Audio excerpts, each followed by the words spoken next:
اعوذ باللہ من الشیطان الرجیم بسم اللہ الرحمن الرحیم مولا صلی وسلم دائما ابدا علی حبیبک خیر الخلق کلہم۔ محترم خواتین و حضرات، آج کی یہ میری ویڈیو اسپیشل خاص طور پہ ان خطبہ حضرات اور ان طلباء کے لیے ہے جو نئے نئے مساجد کے اندر امام و خطیب متعین ہوتے ہیں، یا نئے نئے ان کو کوئی ایسی جابس ملتی ہیں یا ان کی کوئی ایسا انہیں مقام ملتا ہے جہاں پہ انہیں سپیچ کرنی پڑتی ہے مذہبی، اور انہیں کوئی تقریر کرنی پڑتی ہے مذہبی موضوعات کے اوپر، تو بڑی پریشانی کے شکار ہوتے ہیں اور پھر وہ بنی بنائی تقاریر کو ڈھونڈتے ہیں۔ اور اس میں جو ابتدائی طور پہ فارغ التحصیل علماء ہیں جو ابھی نئے نئے مدارس سے نکلتے ہیں، تو ان کے لیے بھی آج کی میری ویڈیو ہے آج کی کہ آپ خطاب کو کس طریقے سے تیار کر سکتے ہیں، مذہبی موضوع کے اوپر کس طریقے سے بہترین طریقے سے تیاری کر کے آپ عوام الناس کے ساتھ خطاب کر سکتے ہیں۔ میں چند ایک جو ٹپس ہیں وہ آپ کو عرض کروں گا۔ پیارے علماء کرام اور طلباء کرام، سب سے پہلی بات یہ ہے کہ آپ موضوع کو سلیکٹ کریں کہ آپ کس موضوع کے اوپر گفتگو کرنا چاہتے ہیں۔ مثال کے طور پہ آپ ذکر الہی، اس کی فضیلت اور اس کی برکات پہ گفتگو کرنا چاہتے ہیں۔ مثال کے طور پہ آپ جمعۃ المبارک کے جو خطبات دیتے ہیں، ہر جمعے میری آپ سے گزارش ہے کہ آپ ایک موضوع آپ ذہن نشین کیا کریں، کس موضوع کے اوپر میں نے گفتگو کرنی ہے، اس موضوع کو سلیکٹ کیا کریں، اور سلیکٹ کرنے کے بعد جب آپ نے سلیکٹ کر لیا کہ آج میں نے یہ جمعہ جو ہے یا فلاں جگہ میں نے یہ تقریر کرنی ہے ذکر الہی کی برکات کے اوپر، جب آپ نے سیٹ کر لیا تو پھر آپ یہ کتاب لے آئیں،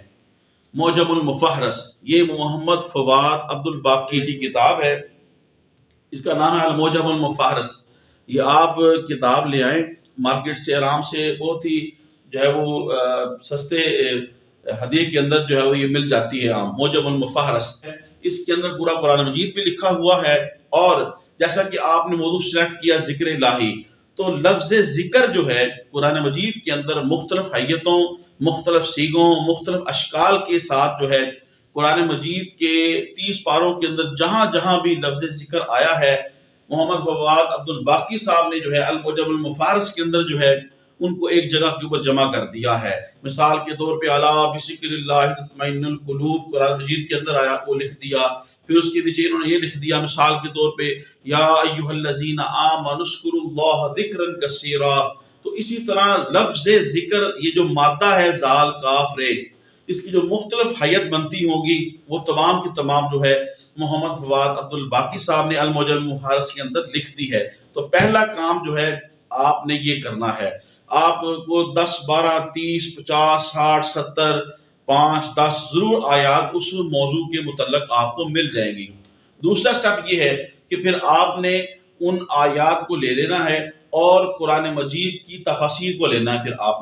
آپ وہ اگر وہ زیادہ آیات ہیں ان میں سے آپ نے 4 5 10 جتنی بھی آپ لے سکتے ہیں، ان آیات کی تفاسیر جو ہے وہ آپ دیکھیں۔ اس کے لیے آپ کے پاس تفاسیر کی کتابیں ہونی چاہیے۔ چلیے میں آپ کو اس حوالے سے تفاسیر کی بھی چند ایک کتابیں دکھاتا ہوں۔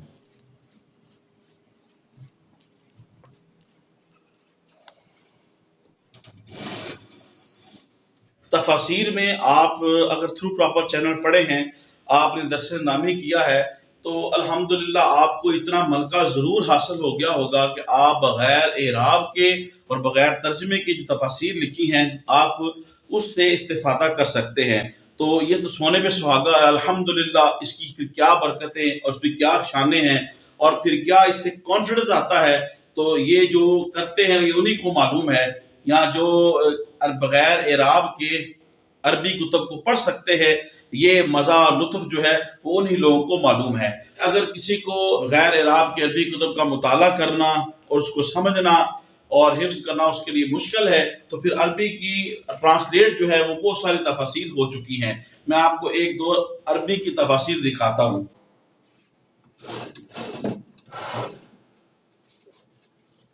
تفسیر روح البیان، شیخ اسماعیل حقی رحمۃ اللہ علیہ کی بڑی ہی خوبصورت یہ تفسیر ہے۔ تو آپ نے جو المعجم المفہرس سے اپنے موضوع سے ریلیونٹ، اپنے موضوع سے متعلق جو آپ نے آیات سلیکٹ کی تھی، آپ تفسیر روح البیان کی اس جلد کو نکالیں اور متعلقہ آیت پہ جا کے اس کی تفسیر دیکھیں کہ اس کی تفسیر کے اندر، تفسیر روح البیان کے اندر کیا لکھا ہے۔ انشاءاللہ العزیز آپ کو اس کا شان نزول بھی ملے گا،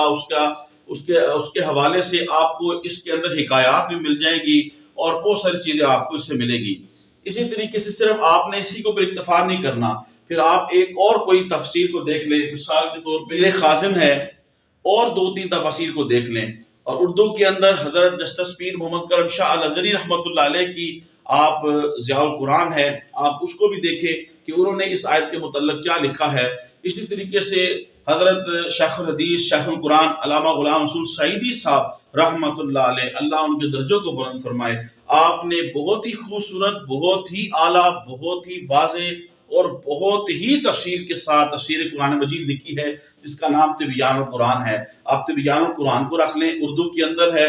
اور آپ نے باحوالہ ہر چیز کو لکھا ہے۔ تو آپ نے جو آیات سلیکٹ کی ہیں پھر آپ اسے بھی دیکھیں کہ حضرت شیخ الحدیث علامہ غلام رسول سعیدی صاحب رحمۃ اللہ علیہ نے آیات کی روشنی کے اندر کیا کیا لکھا ہے۔ تو یہ آپ کی پہلی تیاری کیا ہوئی، آپ نے المعجم المفہرس لی، اس سے آپ نے موضوع کے متعلق 4، 5، 10 آیات کو دیکھ لیا، پھر اس سے آپ اس کی تفاسیر جو ہے وہ آپ نے تفسیر روح البیان سے، تفسیر خازن سے، تفسیر تبیان القرآن سے، جسٹس پیر محمد کرم شاہ الازہری رحمۃ اللہ علیہ کی ضیاء القرآن سے، اور دیگر جو تفاسیر آپ کو مہیا ہیں، آپ کے ارینج میں ہیں، آپ اس سے ان کی آیات کی تفسیر دیکھیں اور پھر آپ اس کو لکھیں۔ تو یہ دیکھیں آپ بڑی خوبصورت، آپ کا جو ہے وہ بڑا ہی خوبصورت آپ کا جو ہے ابتدائیہ بننا شروع ہو جائے گا۔ اس کے بعد دوسرے مرحلے کے اندر محترم علماء کرام اور محترم طلباء کرام، اس کے بعد دوسرے مرحلے کے اندر آپ احادیث کو لیں۔ احادیث کے لیے آپ الترغیب والترہیب، امام منذری رحمۃ اللہ علیہ کی بہت ہی خوبصورت کتاب ہے، آپ اس کو سامنے رکھیں۔ حضرت امام ابو اللیث سمرقندی رحمۃ اللہ علیہ کی کتاب تنبیہ الغافلین ہے، آپ اس کو سامنے رکھیں۔ مشکوٰۃ شریف آپ سامنے رکھے۔ اللہ تبارک و تعالیٰ نے اگر آپ کو بہت ہی زیادہ صلاحیت عطا کی ہے تو پھر صحیح بخاری، صحیح مسلم، سنن نسائی، ابن ماجہ، اپنے موضوع کے متعلق مطلب ذکر کا موضوع ہے تو ذکر کے باب، فضیلت اور برکات میں آپ کو تقریباً ہر حدیث شریف کی کتاب کے اندر اس موضوع کے متعلق احادیث شریف مل جائے گی۔ تو پھر آپ احادیث کا سلیکٹ کریں اور 2، 4، 5، 10 جتنا دورانیہ آپ کی خطاب کا ہے، آپ احادیث شریف جو ہے وہ اس کے بعد آپ رکھیں۔ اس کے علاوہ پھر آپ اپنی تقریر کے اندر جو ہے اپنے موضوع کے متعلق جو ہے موضوع کے اوپر آپ نے رہنا ہے، پھر آپ نے اپنے موضوع کے اوپر ذکر کی فضیلت، ذکر کی جو برکات، مثال کے طور پہ فار ایگزامپل ہم نے آج یہ موضوع سلیکٹ کیا تھا، پھر آپ نے اس کے متعلق حکایات جو ہیں وہ آپ نے اکٹھی کرنی ہے، کیونکہ حکایات جو ہوتی ہے اس سے مجمع جو ہے وہ فوراً بہت ہی زیادہ اگر سست مجمع ہو یا وہ بہت زیادہ علمی باتوں کو سمجھنے والا نہ ہو تو جب آپ حکایت بیان کرتے ہیں تو وہ لوگ جو مجمع کے اندر بہت زیادہ پڑھے لکھے نہیں ہوتے فوراً آپ کی طرف متوجہ ہوتے ہیں۔ تو اس کے لیے امام عبد الرحمن رحمۃ اللہ علیہ کی نزہۃ المجالس آپ اس کا انتخاب کریں۔ اس کے علاوہ آپ حضرت امام غزالی رحمۃ اللہ علیہ کی مکاشفۃ القلوب ہے، احیاء العلوم ہے،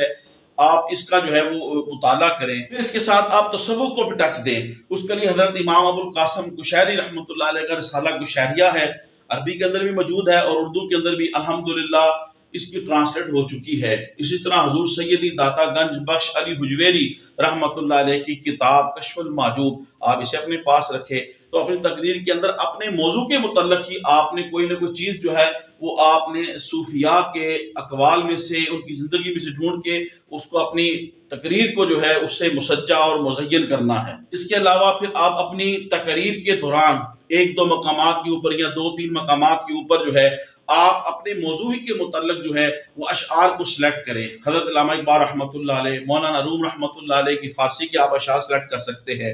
اور اسی طرح مولانا روم رحمۃ اللہ علیہ کی مثنوی شریف جو ہے آپ اسے حکایات کے لیے بھی اپنے سامنے رکھ سکتے ہیں۔ گلستان بوستان شیخ سعدی رحمۃ اللہ علیہ کی کتب جو ہے اس کو بھی حکایات کے لیے اپنے سامنے رکھ سکتے ہیں۔ تو پھر دیکھیں انشاءاللہ العزیز آپ کی تقریر جو ہے وہ کتنی سالڈ ہوگی اور کتنی پر اثر ہوگی، اور لوگ آپ کی گرویدہ ہوں گے انشاءاللہ العزیز، اور آپ کو بہت آسانی ہو جائے گی۔ محترم علماء کرام اور طلبہ حضرات اور خطبہ حضرات، آپ جب اس طریقے سے اپنے خطاب کی تیاری کریں گے پھر دیکھیں آپ کے اندر کتنا کانفیڈنس ہوگا بیان کرتے ہوئے، اور آپ کے علم کے اندر کتنا اضافہ ہوگا۔ اور آپ یاد رکھیے، آپ گھبرائیے نہیں، کہ آپ کے پاس الفاظ کی ویکیبلری نہیں ہے، جس سے کہ آپ نے بڑے بڑے خطباء کو سنا ہوگا کہ بڑے بڑے وہ خطاب کے اندر جو ہے الفاظ استعمال کرتے ہیں، جیسے کہ حضور رحمت عالم، نور مجسم، شفیع اعظم، باعث تخلیق کونین، باعث تخلیق کونین، منبع کائنات، مصدر کائنات،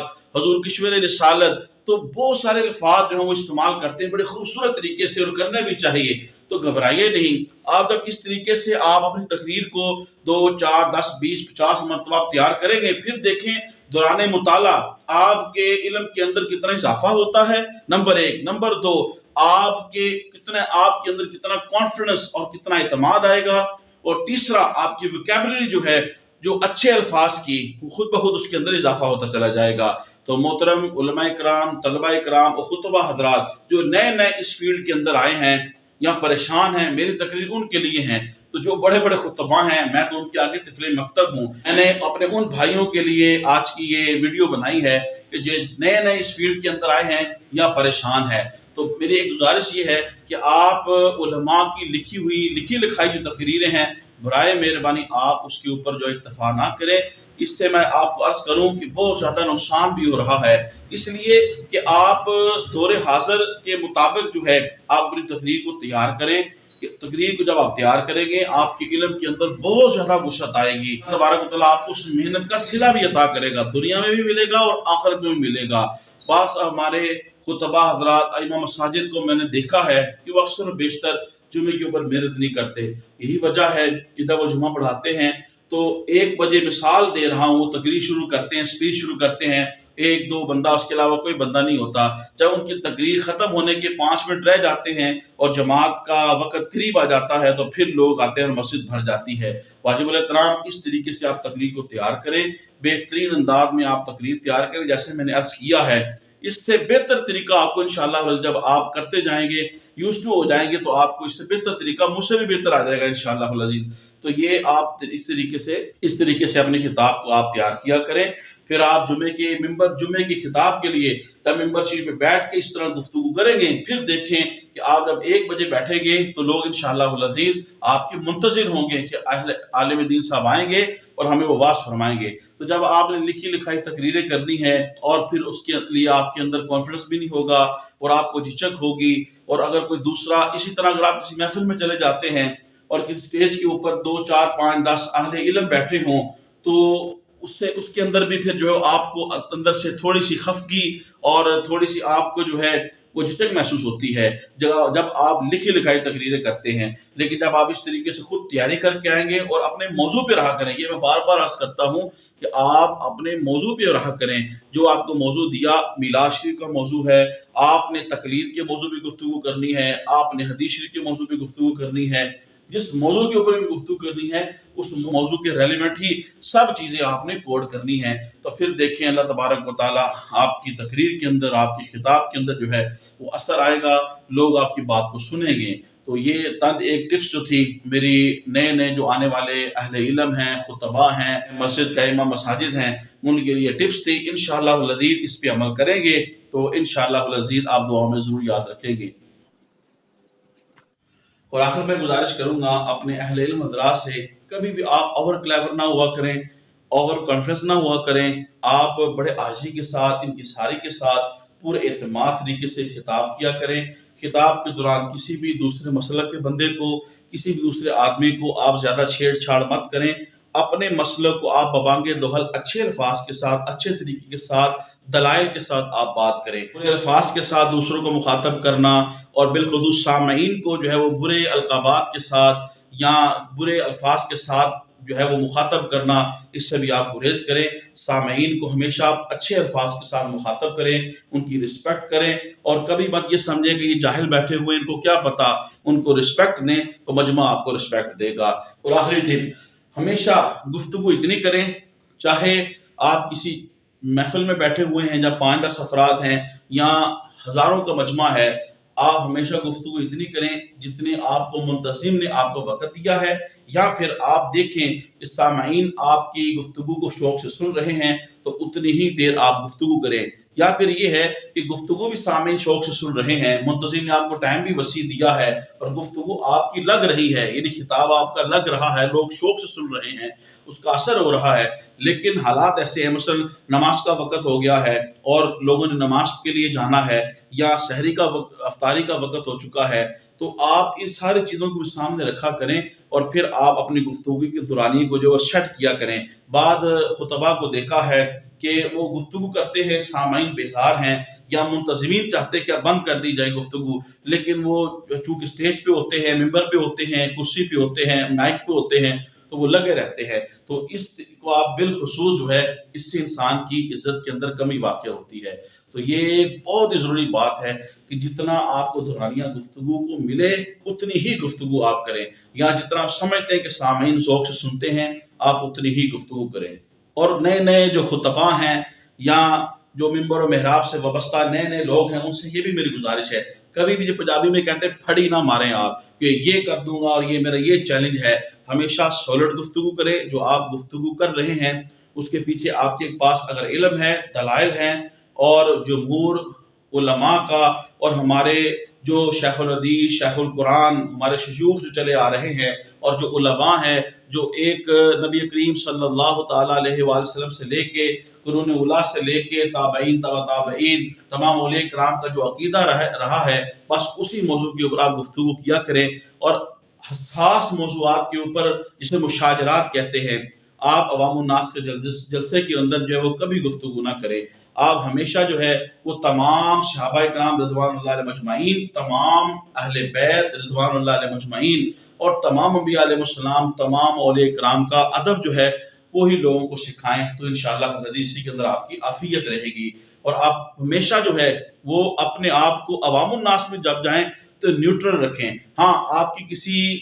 عالم دین کے ساتھ، کسی وائس کے ساتھ اگر آپ کی دلی وابستگی ہے تو وہ آپ کی وابستگی ہے، لیکن جو آپ کا مجمع کے اندر سامنے بیٹھا ہوا ہے، ہو سکتا ہے اس کو ناپسند کرتا ہو. تو اس لیے آپ اپنی وابستگی کو اور اپنی دل لگی کو اور اپنی محبوب چیز کو لوگوں کے اوپر مسلط کرنے کی کوشش مت کریں کہ میں فلاں بندے سے محبت کرتا ہوں تو تم بھی اس سے محبت کرو، تو لہذا اس سے گریز کریں. تو انشاءاللہ جب ان چیزوں کو آپ سامنے رکھ کے گفتگو کریں گے تو اللہ تبارک و تعالیٰ آپ کو مزید برکت عطا فرمائے گا. یہ چند ایک گزارشات تھی. میرے جیسے جو نئے آنے والے خطباء ہیں، ممبر و محراب سے وابستہ لوگ ہیں، میری گفتگو صرف ان لوگوں کے لیے ہیں جو ممبر و محراب کے وارث ہیں، صحیح معنوں میں بڑے بڑے علماء ہیں، اہل علم ہیں. میں تو ان کو جوتیاں سیدھے کرنے والا ہوں. تو یہ چند ایک گزارشات تھی. یہ غلط بھی ہو سکتی ہیں، میں غلط بھی ہو سکتا ہوں، لیکن انشاءاللہ العزیز ان ٹپس کے اوپر اور ان تجاویز کے اوپر انشاءاللہ العزیز جب آپ عمل کریں گے تو ایک بہترین تقریر آپ کی تیار ہوگی. اللہ تبارک و تعالی ہم سب کو صحیح معنوں میں دین مدین کی خدمت کرنے کی توفیق عطا فرمائے. اسی کے اندر زندگی، اسی کے اوپر موت عطا فرمائے. میرے چینل کو سبسکرائب کریں، میری اس ویڈیو کو زیادہ سے زیادہ شیئر کریں، میرے یوٹیوب اسلامی چینل کو واچ کرتے رہیں، بیل آئیکن کو ضرور پریس کریں تاکہ میری ہر آنے والی ویڈیو آپ کو مل سکے. السلام علیکم ورحمۃ اللہ وبرکاتہ.